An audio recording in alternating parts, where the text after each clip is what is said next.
Louvado seja o nosso Senhor Jesus Cristo, para sempre seja louvado.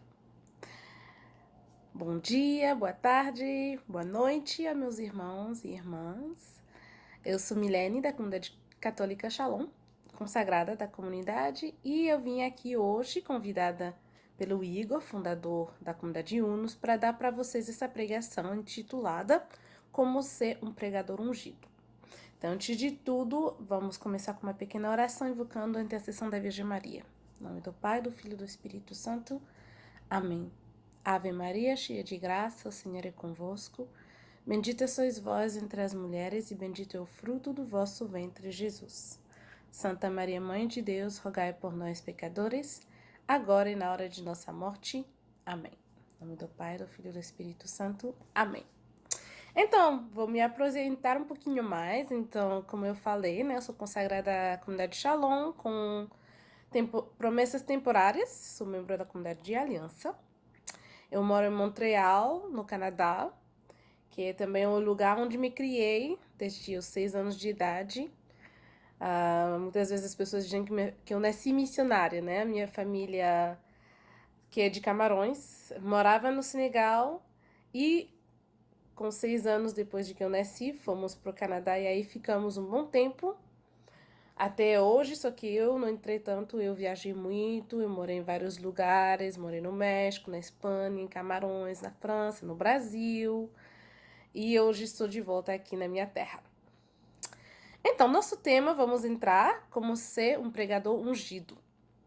Não podemos fugir do nosso principal aliado, que é a nossa Bíblia, e a gente vai abrir a palavra, que é a palavra do evangelho desse domingo, já que vai ser o domingo da misericórdia.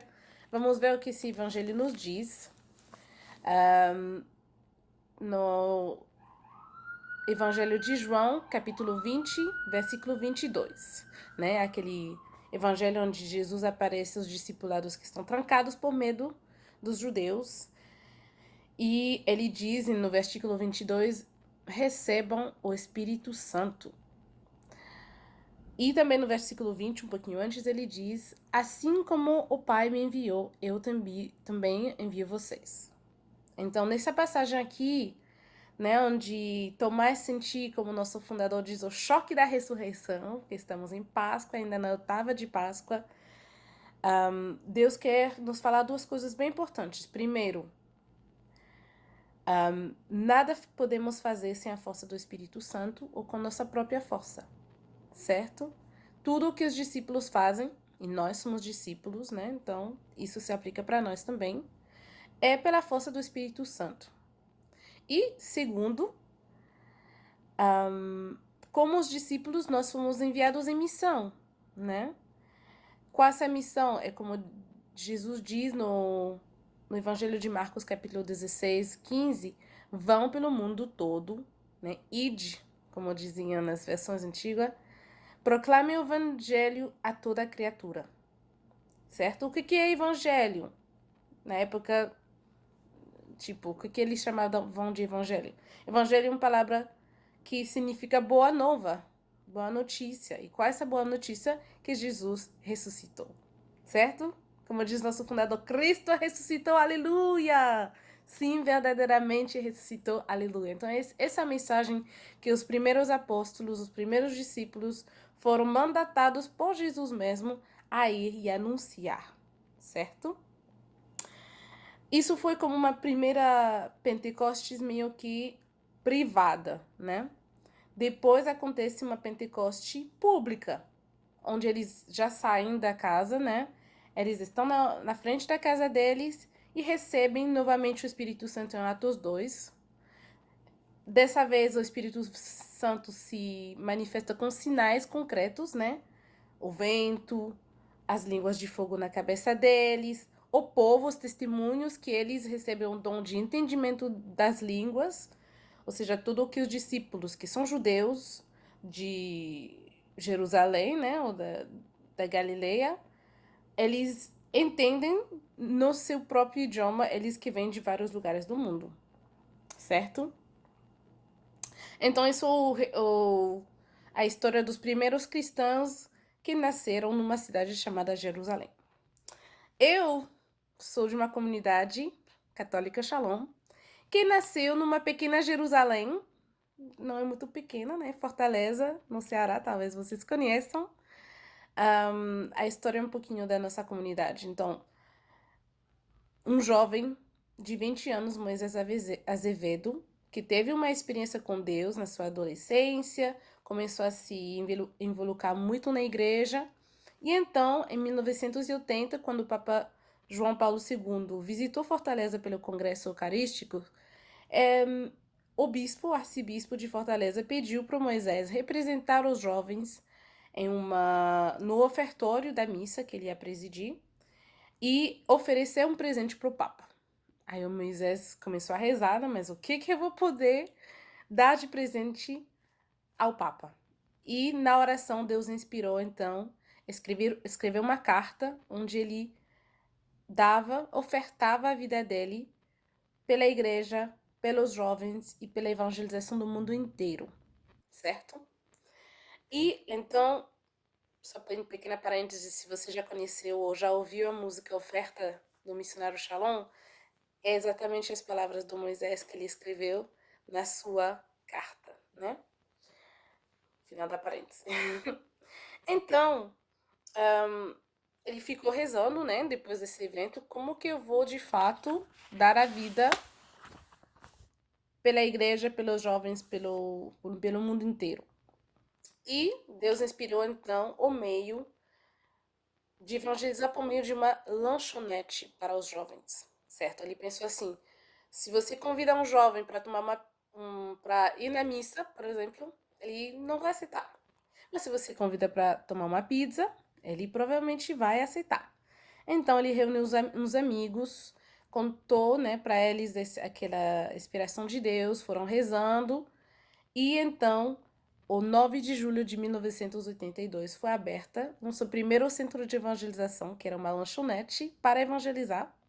E também tinha uma capela onde os missionários levavam os jovens para rezar por eles, certo? Naquele verão, Moisés ele ficou na parte superior daquele imóvel que tinham achado, né? E com os 4 primeiros amigos, né, que também montaram um projeto com eles, eles começaram uma vida que iria inspirar o modo de vida da comunidade de vida, né? De manhã, oração e de tarde, evangelização.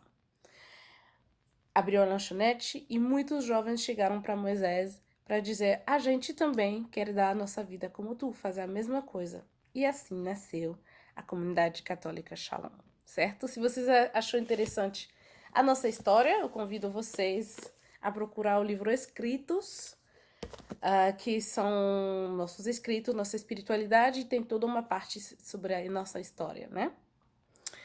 Então, o que um jovem como Moisés tinha em comum com os apóstolos de Deus, né? O Paulo, o Pedro, o Felipe, que foram para o mundo inteiro evangelizar? Tinham uma coisa em comum, que era a efusão do Espírito Santo, certo? A gente sabe, a gente contou, né, as 2 efusões dos apóstolos. O Paulo também teve a dele quando foi batizado, e o Moisés também teve a dele nesse período que estava discernindo como servir a Deus, né? E tinha um moço lá que ele via nos encontros da renovação católica, carismática, né? Que na época estava nascendo. E às vezes ele se encontrava em capelas com esse jovem e ele sempre super, assim, devoto, orava. E Moisés ficava inquieto: o que esse menino tem? Eu queria rezar assim, mas não consigo. Então um dia ele foi para ver esse menino e falou assim: ei, me dá teu segredo, o que tu tens que eu não tenho? O menino falou: você quer saber realmente? O Moisés: quero. Então ele pôs as mãos sobre ele e rezou silenciosamente. E depois falou: pronto. Moisés foi para casa, não sentiu nada na hora. E no outro dia acordou super cedo, que não era comum, com uma sede de rezar. Pegou a Bíblia, abriu, começou a ler, entendia tudo. Passaram várias horas e ele: vale, meu Deus, o que foi isso? Aí ele entendeu que aquele jovem não só tinha feito uma oração, benigna. Ele tinha invocado o Espírito Santo, ele recebeu naquele momento o batismo do Espírito Santo. Então, se a gente volta para o nosso tema de como ser um pregador ungido, a primeira coisa que você tem que fazer antes de uma pregação, antes de sentar para ver o que eu vou pregar, é invocar o Espírito Santo, certo? O nosso fundador e a nossa cofundadora Amy, eles dizem que cada dia que você de manhã você se levanta, você tem que invocar o Espírito Santo, né? Pega qualquer oração que você quer, seja ouvindo de Espírito Santo, seja ouvindo Creator em latim. Tem várias orações do Espírito Santo, né? Mas que é bom começar o dia já invocando o Espírito Santo. Aí, quando você for, então, preparar sua pregação, você faz outra coisa, que é a segunda dica, é não reinventar a roda. Usar o que a gente herdou, né, dos primeiros apóstolos da nossa igreja, que é a palavra de Deus, certo? Aquela palavra mesmo pela qual a gente começou a nossa pregação, ela tá aí para nós, para nos inspirar, né? Então, nós temos costume na comunidade de muitas vezes começar uma pregação usando a palavra de Deus, certo? Também, quando é tempo de pregar, o Shalom tem, junto com a Renovação Carismática, o que chamamos o Seminário de Vida no Espírito Santo, né? Que é o evento que Deus nos inspirou como carismáticos para apresentar a Deus para quem não conhece ou que não tem uma relação com Ele, né? Todas as pregações são as mesmas, tanto na Renovação quanto no Shalom. A gente tem uns nomes bem, assim, específicos que podem variar, mas sempre tem o amor de Deus, depois pecado e salvação, depois o senhorio de Jesus, depois vem serás inteiramente do Senhor teu Deus, que fala das falsas doutrinas que tem que renunciar. Depois vem a promessa do Pai antes da efusão, depois a efusão e a última pregação, crescer na graça, certo? A gente não reinventa cada vez que a gente tem um cenário de vida, cada vez que a gente tem um acampus. Tudo isso já está escrito, como fazer a pregação, que tem que incluir, então a gente não precisa reinventar tudo, certo? Mas caso você tiver uma pregação que você não recebeu nada, não é algo que já existe, então peça ao Espírito Santo, abre a palavra de Deus, talvez fazer um lexo divina antes, para ver já o que o Senhor quer te falar com o evangelho do dia, para poder começar então a preparar a tua pregação. Certo? Então vamos recapitular. 1. Suplicar o quê? O Espírito Santo. Suplicar a quem, né? Que sabemos que é uma pessoa. 2. Não reinventar a roda, certo? Utilizar o que a igreja já tem para te ajudar, que é a palavra de Deus, e que é, no caso da renovação carismática, as pregações e a estrutura das pregações do seminário que já existem, caso for um seminário, certo? Terceira dica, e a partir daqui são dicas minhas, certo? São dicas que eu tenho observado com experiência ou coisas que se fazem bastante na minha comunidade, certo? Terceira dica seria bem organizar as ideias, certo? Eu, no ensino médio, fui numa escola em que, muito assim, desde o primeiro ano de ensino médio, eles nos sentaram e botaram: ó, se você quer escrever um texto bom, você tem que primeiro fazer um brainstorming, tempestade de ideias, você bota tudo. Depois, você faz uma estrutura, introdução, corpo, aí pode ter ideia 1, ideia 2, ideia 3, etc. E no final uma conclusão, certo? Então, eu guardei isso até hoje, né? Tanto quando faço pregações, que não esquecemos que pregação é um texto, né? Às vezes as pessoas vão redigir realmente como se fosse um texto, mas na maior parte do tempo é um texto oral. Então eu divido tudinho, eu fiz isso. E também o que eu faço tipo, naquela tempestade de ideias, eu já boto tudo que eu sinto que pode entrar na pregação, aí eu faço uma versão limpa. Aí já tudo entra, né? Incluindo a introdução, onde eu digo que eu sou missionária da comunidade Shalom, porque às vezes, quando eu não faço isso, eu até esqueço de fazer isso. Começo a pregação e depois, opa, esqueci de me apresentar, gente. Eu sou Milene. Então é bom ter tudo escrito, mas também deixar uma abertura para o que o Espírito vai fazer no momento, né? Qualquer brincadeira que você quer dizer na hora, porque as melhores pregações que eu fiz são pregações onde justamente adicionei alguma coisa a mais, aí a pessoa riu. A gente quer que a coisa flua, não? Que não seja parada, assim, chata, certo? Então, terceira dica, bem organizar as ideias. Quarta dica, incluir um testemunho. Pode ser um testemunho pessoal, pode ser uma história que aconteceu a alguém. No caso, eu contei para vocês a história da minha comunidade, do meu fundador, certo? Mas eu poderia ter falado também da minha história. Poderia ter falado, né, depois de me apresentar, em algum momento na pregação, como eu conheci na comunidade, né, que eu fui no Brasil, era um intercâmbio interuniversitário lá na Universidade de Santa Catarina Federal. E na própria universidade, na paróquia, que era perto da universidade, me convidaram a um grupo de oração, que era um ministério de universidades renovadas. Não sei se vocês já ouviram falar, que eles estão nas universidades e são carismáticos. Então, porque esse grupo era carismático, me levaram no evento da RCC. No evento da RCC, eu conheci o Shalom. Me apaixonei à primeira vista pelo Shalom. Comecei a participar das atividades, ficando no meu grupo da universidade. Fiz 2 seminários no Shalom, mais 2 em outros lugares, né? Esse próprio evento da RCC era um seminário também. Então, no total, fiz 4 seminários. E no momento de ir embora, já me colocaram em contato com as missionárias, os missionários de Toronto, que é a cidade de Canadá onde tem Shalom, tem missão por muitos anos já. Então, quando eu voltei, a primeira coisa que eu fiz é entrar em contato com eles. Eles vieram para Montreal por permissão de Deus, né? Nem é coincidência. Eles chegaram em Montreal e ficaram a 2 ruas da minha casa. Então, eu me encontrei com eles, passei tempo com eles. Depois, passou um tempo, eu não via realmente onde isso ia dar, porque eu morava em Montreal, Toronto, 7 horas de Montreal de carro, não me via morar lá.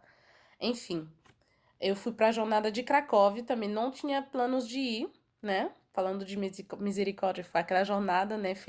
Cujo tema era Felizes os misericordiosos, porque alcançaram misericórdia. Por própria misericórdia de Deus mesmo, me escolheram para cantar lá, né? Porque eu fiz algo para minha diocese, uma música, mandei lá, me chamaram para cantar. Lá foi a desculpa de Deus para me bombardear, literalmente, de Shalom em todo canto, de forma que quando eu voltasse, eu falei, pronto, eu vejo que Deus realmente quer Shalom, né, na minha vida, então eu pedi para fazer a vocacional à distância com Toronto. E depois da primeira metade vocacional, já Nossa Senhora, que eu roguei, né? Orei com ela para saber o que ia vir, né? Ia continuar essa distância, eu tinha que fazer alguma coisa. Ela me falou, vá morar em Toronto. Peguei minhas coisas, fui para Toronto. Entrei na comunidade de aliança. Depois de 2 anos, me levaram para o Brasil, né? Para fazer parte do Missionário Shalom. E depois de 3 anos e meio no Brasil, eu voltei para minha terra, Montreal, onde, no entanto, chegou uma irmã para fundar uma difusão da obra, ou seja, um lugar onde não tem comunidade de vida. E hoje somos 4 missionários nessa difusão da obra, certo? Aí eu resumi bem resumidinho assim, como incluir o testemunho dentro da tua pregação. Porque as pessoas querem saber da tua vida também, como você chegou a estar lá, aí a me falar hoje, o que aconteceu na tua vida, né? Qual a experiência que você, no meu caso, qual a experiência do Espírito Santo que eu tive para estar aqui? Eu mencionei que eu tive 4 seminários de vida no Espírito Santo, ou seja, 4 batismos dentro de 6 meses. Então, o Espírito Santo nunca falha, certo? E Essa dica que eu vou dar agora não é só para quando você for pregar, viu? Isso é bom para quando você for ministrar no Ministério de Música, se você estiver na organização de algum evento na igreja, estar em estado de graça. Porque a gente sabe que nosso inimigo, o demônio, ele roda como um leão pronto a devorar, certo? Ele espera falhas nossas, ele espera pegar nosso pecado e jogar na cara para nos assustar, para nos colocar com nervos, né? Então, quando você se confessa, você já tira muitas razões do demônio de ficar em cima de você, certo? Sexta dica é se o tempo da pregação ou o âmbito, né, permitir, você pode incluir uma música na sua pregação, o final da pregação, né? Com o tema com o qual você está pregando, certo? Por exemplo, eu estou pregando sobre ser um bom pregador ungido, o Espírito Santo, então se a gente estivesse num evento cara a cara, que tivesse tempo para isso, aí eu poderia puxar uma música do Espírito Santo para clausurar com unção, né, a pregação. No caso, não vou fazer, né, uma pregação gravada, então não se presta tanto, mas isso é uma coisa que você pode fazer. Se você puder, você faz, canta, toca você mesmo. Se não puder e tiver um Ministério de Música disponível, aí você pode passar para o Ministério de Música. Ei, pode tocar tal música depois da minha pregação? Isso é a sexta dica. E a última dica, que a gente vai colocar em prática daqui a pouco, que já chegamos no final da nossa pregação, é começar e terminar com uma oração. Você notou que eu comecei com Ave Maria, que para nós, no Shalom, pelo menos, é a nossa oração predileta, porque ela é tão curtinha, mas tão poderosa, porque a gente sabe que a Virgem Maria é nossa amiga, nossa mãe. Se você confia uma coisa para ela, ela sempre cumpre, né? Então, antes da gente acabar com nossa Ave Maria, vamos concluir revendo tudo o que a gente falou das dicas. 1. Suplicar ao Espírito Santo antes da hora da pregação e de preparar a pregação. 2. Não reventar a roda. Utilizar o que já existe. Se você puder pedir, né, para o pregador dar mais detalhes possíveis para preparar a sua pregação, também você pode pedir. Terceira, bem organizar as ideias. Quarta, incluir testemunho pessoal ou outro. Quinta dica, estar em estado de graça. Deve ser confessado antes. Sexta dica, se o âmbito ou tempo permitir, terminar com uma música. E última, começar e terminar com uma oração. O que nos leva, nesse final da pregação, a pedir à Virgem Maria. Na igreja a gente tem essa tradição, né? Não é oficial, mas se você ler vários textos da igreja, do Papa e tal, é de botar sempre, coroar qualquer pregação, qualquer texto com a presença da nossa mãe. Então, que a nossa mãe, ela que é esposa do Espírito Santo, ela que estava na efusão do Espírito Santo, possa também interceder para qualquer pregador que chegou até aqui, querendo fazer uma pregação, peça também a intercessão da nossa mãe. Então vamos terminar com Ave Maria, cheia de graça, o Senhor é convosco. Bendita sois vós entre as mulheres e bendito é o fruto do vosso ventre, Jesus. Santa Maria, Mãe de Deus, rogai por nós, pecadores, agora e na hora de nossa morte. Amém. Em nome do Pai, do Filho e do Espírito Santo. Amém. Shalom.